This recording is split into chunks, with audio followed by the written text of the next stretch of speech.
Les fêtes maritimes de Brest se poursuivent et pour nous faire vivre cet événement majeur, nous retrouvons en direct Gwenaëlle Bron, en direct de Brest. Bonsoir Gwenaëlle, j'imagine que ce soir vous avez de très belles découvertes à partager avec nous.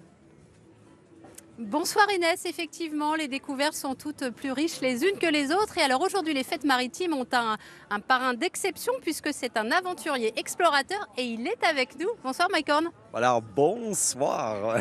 Nous avons beaucoup de chance de vous avoir à nos côtés parce qu'inutile de dire que vous avez la bougeotte. Alors est-ce que vous êtes content d'être ici à Brest? C'est un port que vous connaissez bien? Mais c'est moi qui ai la chance d'être ici à Brest parce que pour moi, Brest, c'est vraiment la porte où je partais pour aller au nord. Ça veut dire que quand je monte avec mon bateau depuis Portugal et puis on fait notre dernière escale à Brest où on se ravitaille pour aller au nord dans l'Arctique, c'est vraiment ici où on largue les amarres, on largue notre problème et puis on part en liberté. Et on part à l'aventure. Alors, eux aussi sont passionnés d'aventure. Ce sont d'ailleurs des compatriotes, Mike Horn. L'association suisse Pacifique organise des expéditions à bord de deux de ses voiliers.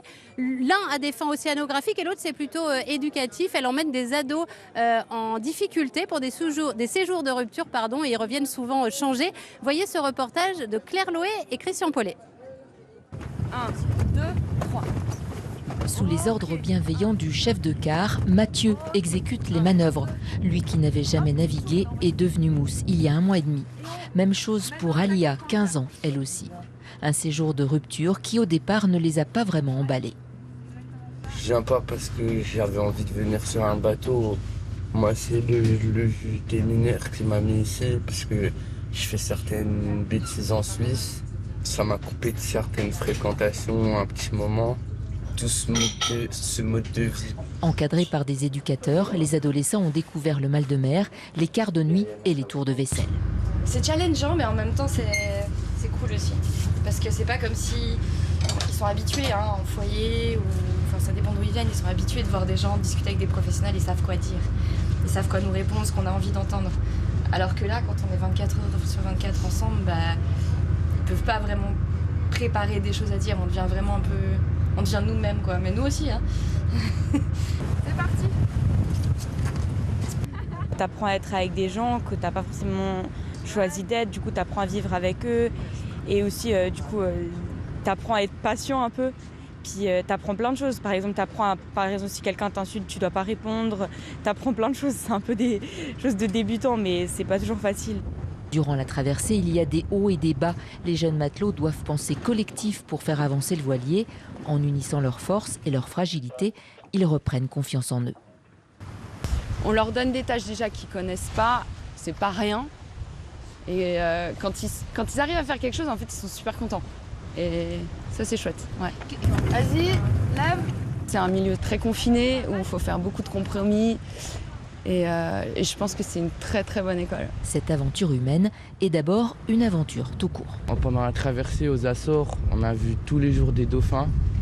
On a vu le souffle de 2 baleines. On a pêché 4 thons. Et je pense que c'est des choses que je ne referai plus dans ma vie. L'horizon se dégage. Alia et Mathieu sont conscients qu'ils ont en eux les ressources pour impulser un nouveau cap à leur vie.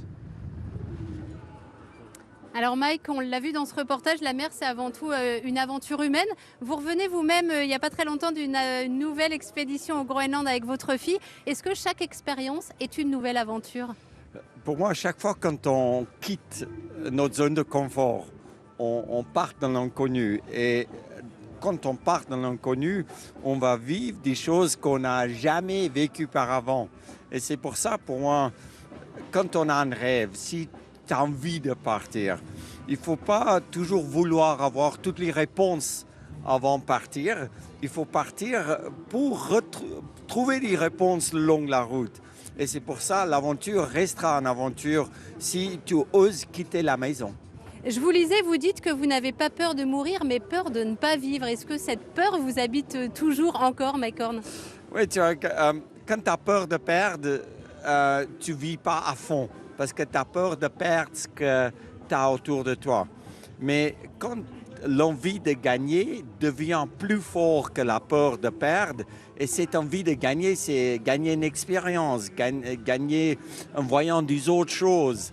Quand on nourrit cette envie de gagner, on n'a pas peur de perdre. Et c'est justement là où j'ai continué de rêver grande et j'ai pas peur de perdre. Et alors, Mike Horn, vous êtes un témoin privilégié, on peut le dire, de la fonte des glaces aussi. Et aujourd'hui, vous avez envie d'agir face à ça. Qu'est-ce que vous faites à votre échelle, à votre niveau?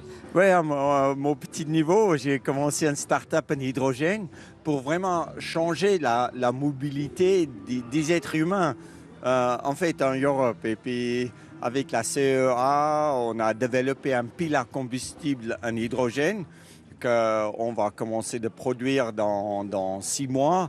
On a maintenant une usine à Belfort et puis on doit engager 700 ingénieurs dans les prochaines 2 ans pour en fait produire cette pile à combustible qu'on peut le mettre dans les bateaux, dans les avions, dans les trains et qu'on peut se déplacer avec zéro carbone.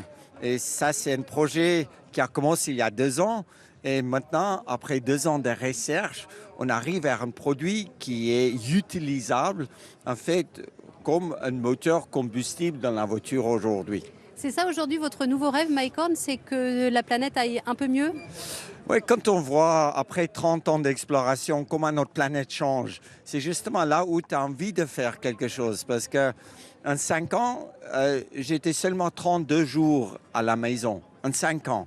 Et quand tu vis dans une tente, ou tu vis sur un bateau, ou tu vis dans la nature, et tu vois en fait comment ça change, tu as un seul envie de faire quelque chose pour conserver en fait notre planète, pour mes filles ou la génération à venir. Et j'ai tellement vécu des choses que maintenant j'ai envie de vraiment protéger ce qui me donnait un tel plaisir.